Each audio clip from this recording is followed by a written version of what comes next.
بسم اللہ الرحمن الرحیم۔ سن سکو تو سنو میں خوش آمدید ناول لے کر آئے ہیں جو رکے تو کوہ گراں تھے ہم، قسط نمبر 22 کے ساتھ آپ کی خدمت میں حاضر ہیں۔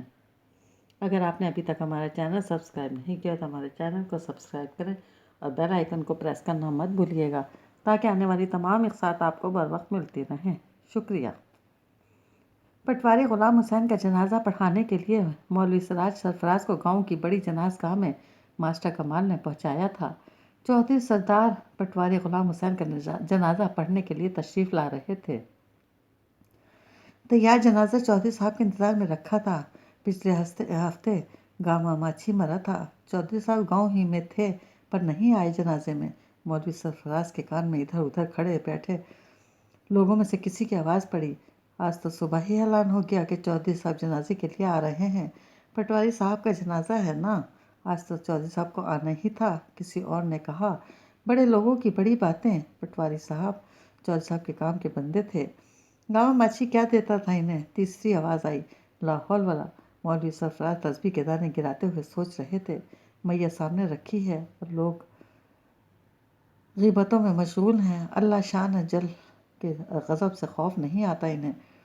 وہ آنکھیں بند کیے بظاہر تسبیح میں مشغول تھے، لیکن دراصل لوگوں کی نفسیات کا مقدور بھر تجزیہ کرنے میں مصروف تھے۔ اور غیبت بھی کس کی؟ چودھری سردار صاحب کی، جن کے سائے تلے یہ گاؤں کے لوگ موجیں مارتے ہیں۔ اس قدر نیک دل، نیک نیت، نیک فطرت انسان میں نے اپنی پوری زندگی میں نہیں دیکھا۔ اب بھلا چودھری سرکار کو کیا فرق پڑتا ہے کہ مولوی سراج سرفراز کے گھر کا چولہا جلتا ہے یا نہیں، مولوی کے گھر میں ایندھن ہے یا ختم ہو گیا۔ اناج مولوی کا خاندان کم کھاتا ہے اس زیادہ، مگر نہیں، وہ پورا خیال رکھتے ہیں، یہ پوچھے بغیر کہ اگلا ذخیرہ ختم ہوا کہ موجود ہے، اور بھیج دیتے ہیں۔ سبحان اللہ۔ بھئی عمر بھر کوئی اور ایسا دل والا شخص نہ ملا، مولوی صاحب کا رکھنے کی فکر کرتے رہے۔ استغفر اللہ۔ انسان گمان میں نہ پڑے۔ گمان انسان کو اپنی نیکیوں کو بھی کھا جاتا ہے اور دوسرے کو بھی مذمے میں ڈال دیتا ہے۔ استغفار، استغفار۔ اب مولوی صاحب کی زبان استغفار پڑھ رہی تھی اور انگلیاں سرعت سے تسبیح کے دانے گرا رہی تھیں۔ جنازے سے فارغ ہونے اور میت کو دفن کرنے کے بعد چودھری صاحب کافی دیر تک مرحوم کے بیٹوں، بھائیوں اور دامادوں کے پاس بیٹھے رہے اور مولوی سراج سرفراز کو انہوں نے خصوصی طور پر اپنے ساتھ بٹھائے رکھا۔ پٹواری صاحب مرحوم کے سندھی نے کھانا کھلوایا۔ کھانا کھلتے ہی مولوی سرفراز کی قوت شامہ جاگ اٹھی۔ لگتا ہے سپر کے چاول پکوائے ہیں پٹواری کے سندھی نے۔ ان کے ذہن میں فوراً خیال آیا، اور جب اچار کے مسالے والی گرم بریانی کی ٹرے مولوی صاحب کے سامنے رکھی گئی تو ان کے قابی نظروں نے چاولوں کے ڈھیر میں چھپے چھوٹے گوشت کی بوٹیوں کی تعداد کو سیکنڈوں میں گن لیا۔ سچ ہے، بڑے لوگوں کی بڑی باتیں۔ پلیٹ میں بریانی کا پہاڑ بنائے ہاتھ سے کھاتے ہوئے مولوی سراج سوچ رہے تھے، مرنے پر بھی چھوٹا گوشت، اس کا مطلب ہے اب سونے تک اچھا ہی کھانے کو ملے گا، اور 10ویں 40ویں کی تو کیا ہی بات ہوگی۔ سبحان اللہ، کیا شان ہے تیری میرے مولا، ہم جیسے کو اچھا کھلانے کے لیے بھی تو کیا کیا انتظام کر دیتا ہے۔ پیٹ بھر کے کھا لینے کے بعد مولوی سرفراز کے کان اس آواز کے منتظر تھے، جس کو مولوی صاحب کی روٹی باندھ دو وہی انہیں گھر پہنچانا ہے، کے الفاظ ادا کرنے تھے۔ اچھا پھر مولوی صاحب میں چلتا ہوں۔ اسی دم چودھری سردار نے مولوی صاحب کے شانے پر ہاتھ رکھتے ہوئے کہا، اور مولوی صاحب چونک کر ان کی طرف متوجہ ہوئے۔ پرسوں ملاقات ہوگی کل کے ختم پر، وہ کہہ رہے تھے، کوئی نیک بات سنائیے گا دعا میں، کوئی اونچا مسئلہ بیان کیجیے گا، روشنی کا کوئی چراغ ہمارے ہاتھ میں بھی تھمائیے گا، ہم تو اندھیرے راستے پر اندھوں کی طرح چلے جا رہے ہیں، کوئی اچھی بات سنا کر ہمارے راستے، ہماری منزلیں بھی آسان کرنے کی کوشش کیجیے گا۔ جی سرکار، بالکل سرکار۔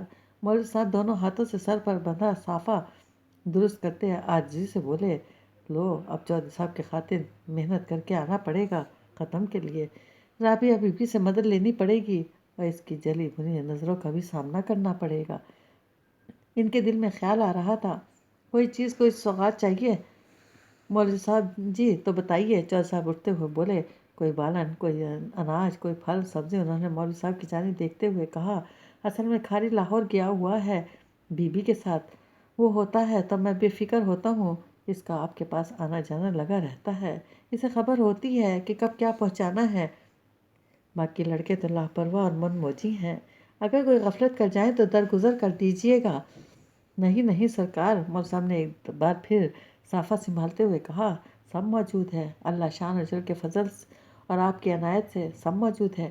اچھا یہ تو اچھی بات ہے، چودھری صاحب نے کہا، پھر بھی کوئی ضرورت ہو تو تکلف والی کوئی بات نہیں، اب یہ سارا پنڈ ہی آپ کا ہے، پچھلا پنڈ آپ کا چاہے سائیوال کا ہو یا چیچا وطنی کا، اب تو آپ ہمارے ہیں نا جی۔ انہوں نے رک کر مول صاحب کی طرف دیکھا، مولوی صاحب کے ماتھے پر پسینے کے قطرے چمکنے لگے۔ ہاں جی، انہوں نے اپنی سرما بھری آنکھیں چراتے ہوئے جواب دیا۔ چودھری صاحب زیر لب مسکرائے اور پٹواری کے بیٹوں کے ساتھ باہر کی طرف چل دیے۔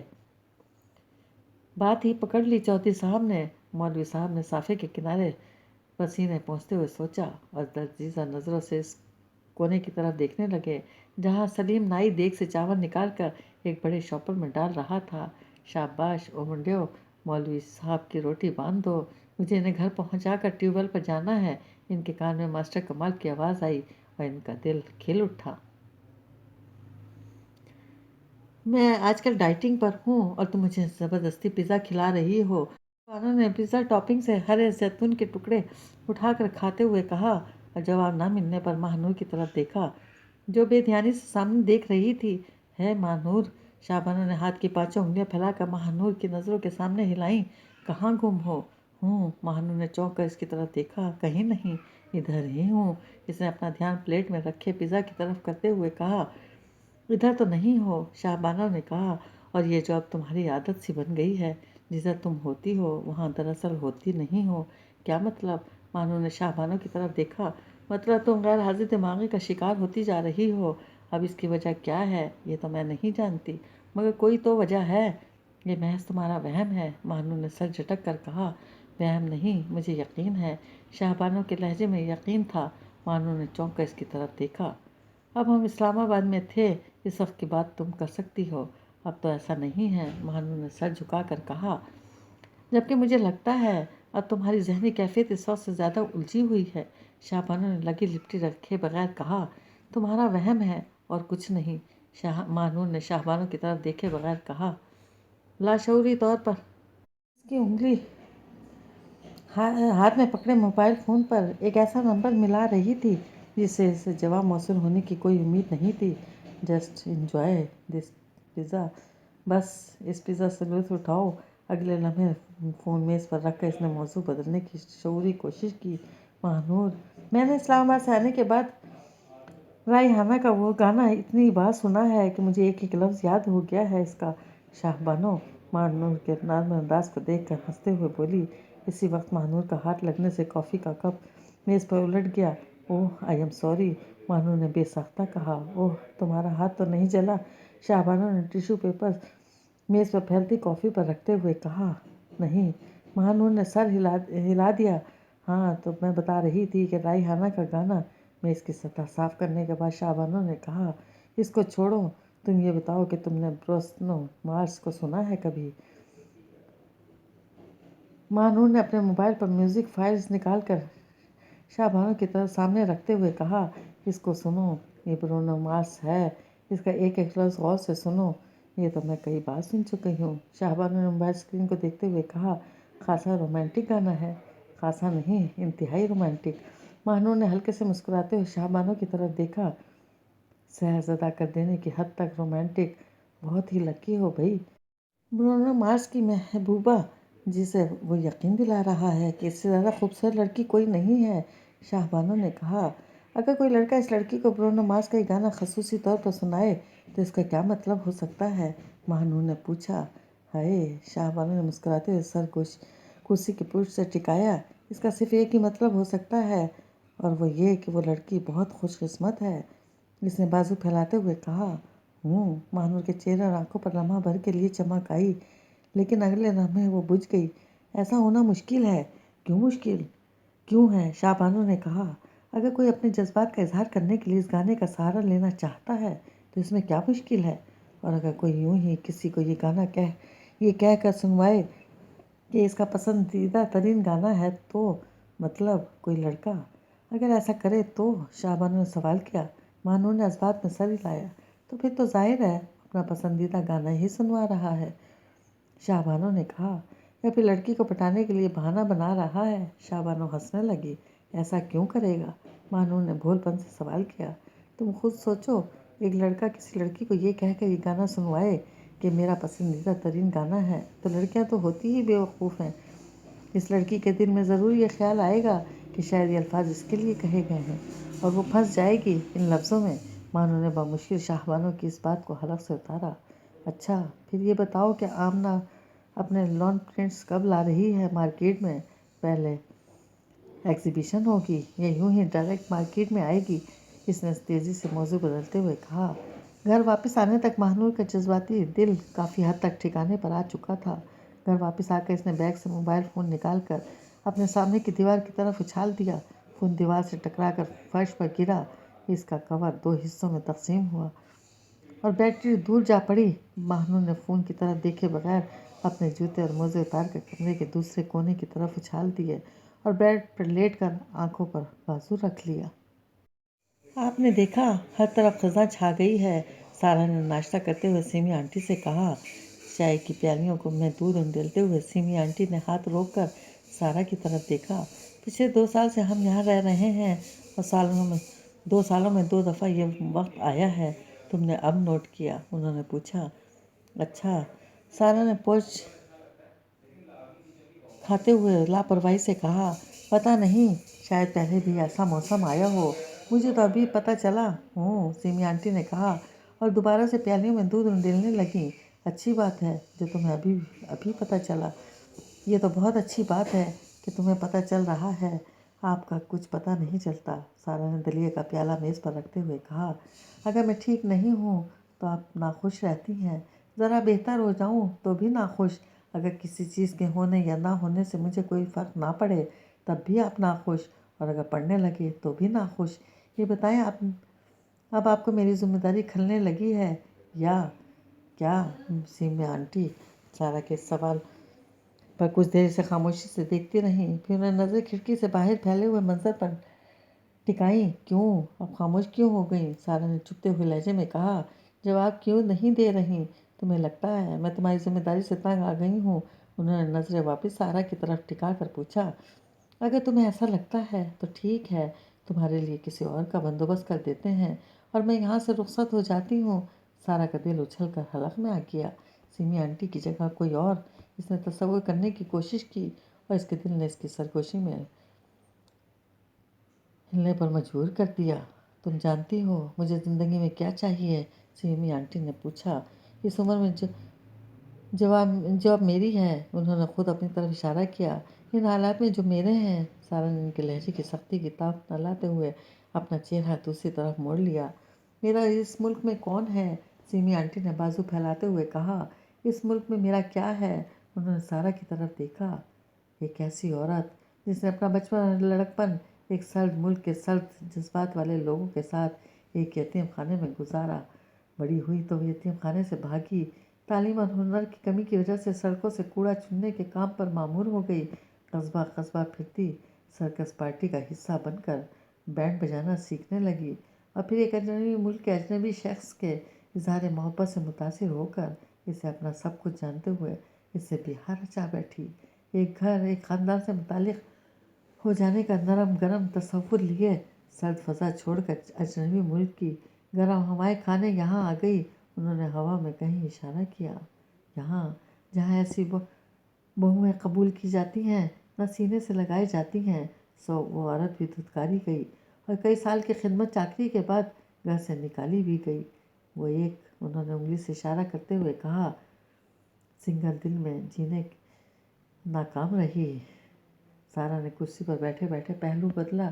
نہ پاسپورٹ اس کے پاس، نہ کوئی ویزا اس کے پاس، بے شناخت بے نام عورت کیا کرتی، کہاں جاتی؟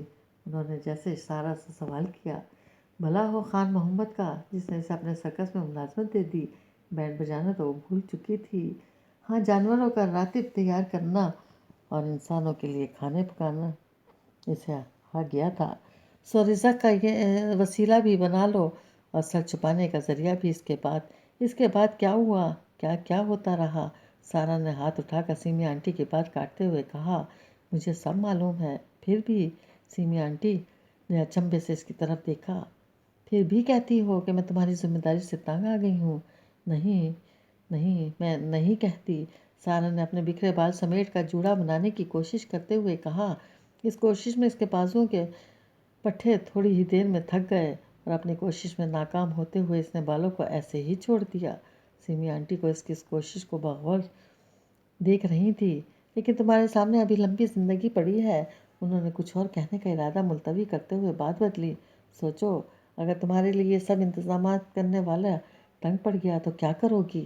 سارا نے جھنجلا کر یوں سر جھٹکا جیسے کہہ رہی ہو چلو پھر وہی بات لے کر بیٹھ گئیں، مگر سیمی آنٹی کو اس جھنجھلاہٹ کی کوئی پرواہ نہیں تھی۔ تم جانتی ہو اس فلیٹ کا کرایہ کتنا ہے؟ انہوں نے پوچھا۔ بجلی اور گیس کے بل، کچن کے اخراجات، لانڈری اور مینٹیننس کے اخراجات، تمہاری دواؤں اور خوراک کا خرچہ۔ انہوں نے سارا کو کچھ یاد کرانے کی کوشش کرتے ہوئے کہا۔ اور وہ جو ابھی تک یہ سب انتظام کر رہا ہے، وہ تنگ پڑ گیا تو کیا ہوگا؟ کبھی سوچا ہے تم نے؟ آپ مجھ سے کیا چاہتی ہیں؟ سارا نے تنگ آتے ہوئے سیمی آنٹی کی طرف دیکھا۔ میری حالت نہیں دیکھتی؟ اس نے اپنی طرف اشارہ کیا۔ میں کسی کام کے قابل رہ گئی ہوں؟ اس نے سیمی سے سوال کیا۔ آپ کا کیا خیال ہے؟ میں دوبارہ سرکس کے تاروں، رسیوں اور بازوں پر کرتب دکھا سکتی ہوں، شیروں اور کتوں کے ہمراہ آگ کے کھیل کھیل سکتی ہوں۔ کیا میں دوبارہ اس پنڈال میں اس طرح داخل ہو سکتی ہوں جہاں اتنے برس میں نے موت اور زندگی کے درمیان بقا کی جنگ لڑتے گزار دیے؟ سیمی آنٹی کچھ دیر سارا کے بگڑتے تیور دیکھتی رہیں اور پھر تحمل بھرے لہجے میں بولیں، جو سرکس میں کام نہیں کرتے وہ روزگار کمانے سے عاری ہوتے ہیں کیا؟ کماتے ہوں گے، سارا نے ہاتھ ہلا کر کہا، مگر مجھے تو کام آتا ہے، میں اس سے کما سکتی ہوں، اور کام کرنے کے قابل میں اب نہیں رہی۔ میں نے زندگی میں ایسے لوگ بھی دیکھے ہیں جو کئی اعضاء سے معذور ہونے کے باوجود بھی اپنی روزی خود کمانے کی صحیح کرتے ہیں اور کما بھی لیتے ہیں۔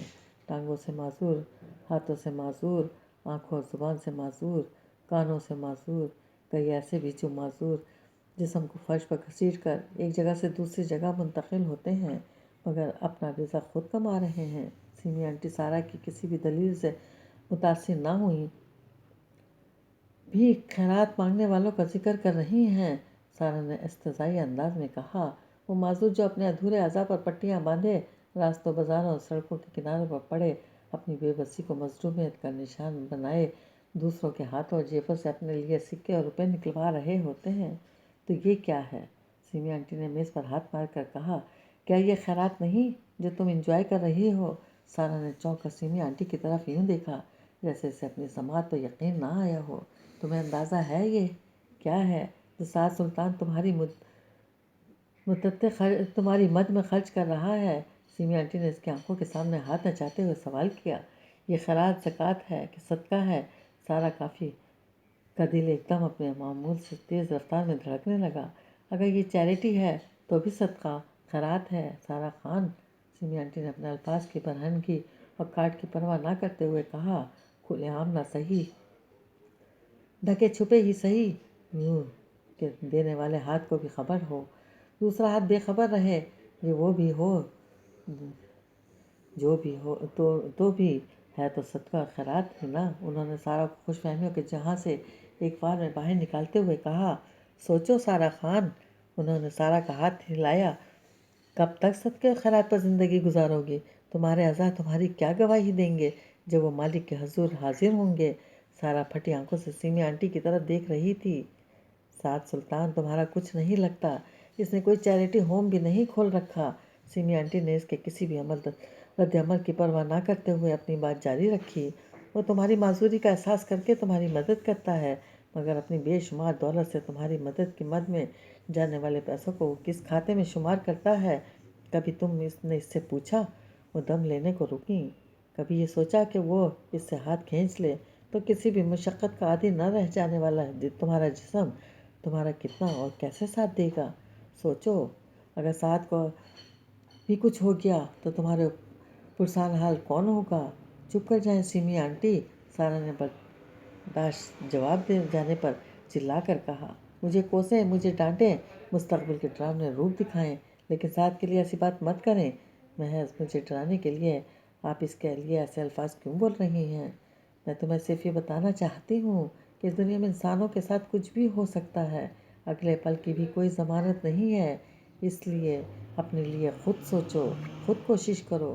سیمی آنٹی نے اٹھ کر ناشتے کے برتن سمیٹتے ہوئے کہا، اور اگر وہ ساری باتیں جو آپ مجھے فرض کرا رہی ہیں تو آپ کا کیا ہوگا؟ آپ نے سوچا کبھی؟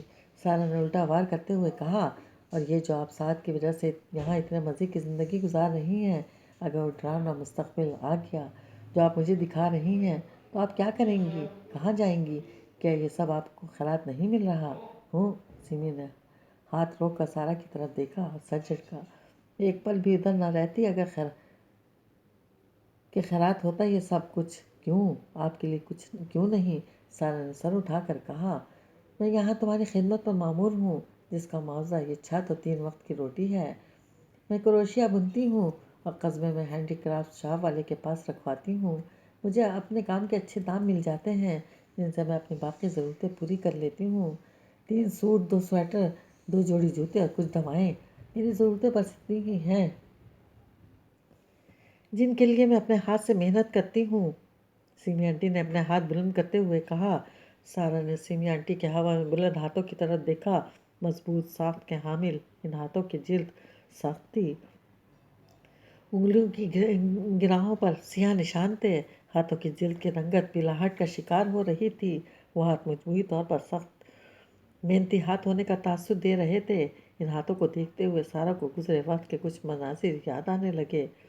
پیاز کا ڈھیر چھیلتے کاٹتے وہ حسرت سے سبزی کے ڈھیر چھیلتے اور کاٹتے ہاتھ، دیگ نما دیگچوں میں مسالہ بھونتے ہاتھ، جستی ٹب میں گوشت کے ڈھیر دھو کر رکھنے پر ہاتھ نہ رکھنے والے ہاتھ، جستی بالٹیوں اور ٹبوں میں توڑی دانہ ملاتے ہاتھ، گوشت ابال کر اس کو لکڑی کے لیے ہینڈل والی دوئیوں سے بھرتا بنا کر جانوروں کا راتب تیار کرتے ہاتھ، محنت شاقہ کے عادی ہاتھ۔ اس کی نظریں ہاتھوں سے ہٹ کر سیمی آنٹی کے چہرے پر منتقل ہو گئیں۔